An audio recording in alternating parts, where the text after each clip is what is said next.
অন্তরের উপর আঘাত কেন? আইনজীবীর উপর আঘাত কেন?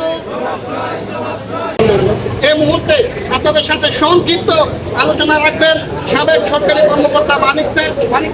আপনাকে সংক্ষিপ্ত হবে কথা বলতে বলুন।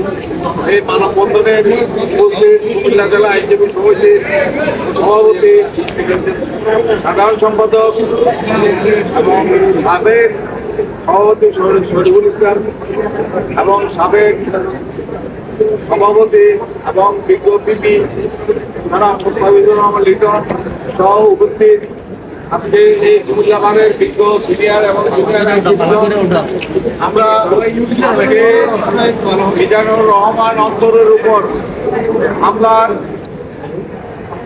নির্দিষ্ট হামলার প্রতিবাদে এই মানববন্ধন কর্মসূচি পালন করছি। আমরা একটা কথা বলতে চাই, যেটা আমাদের শরীফ ভাই এবং অন্যরাও বলছেন যে আগে কুমিল্লা বারের কোনো আইনজীবীর উপর শারীরিকভাবে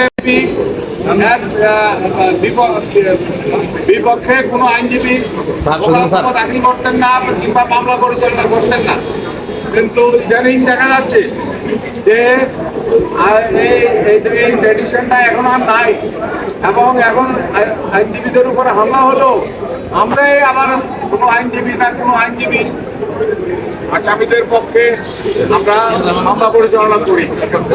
আমরা আজকে এখানে বলতে চাই, আমরা এখানে যে আইনজীবীরা আছি আমরা সবাই সম্মিলিতভাবে তা প্রতিরোধ করবো এবং প্রতিরোধ করে তুলবো, যাতে তার উপরে হামলার কোনো সুষ্ঠু বিচার, যাতে কোনো ব্যাঘাত সৃষ্টি না হতে পারে। এই মিজানুর রহমান অন্তর একজন আমাদের ছোট ভাই এবং সে অত্যন্ত ভদ্র এবং নম্র আইনজীবী। আমাদের এখানে কুমিল্লা বারের বিজ্ঞ অনেক সিনিয়র নেতৃবৃন্দ আছে, আমরা সে যাতে সুষ্ঠু বিচার পায় তার জন্য আমাদের যে নেতৃবৃন্দ আছে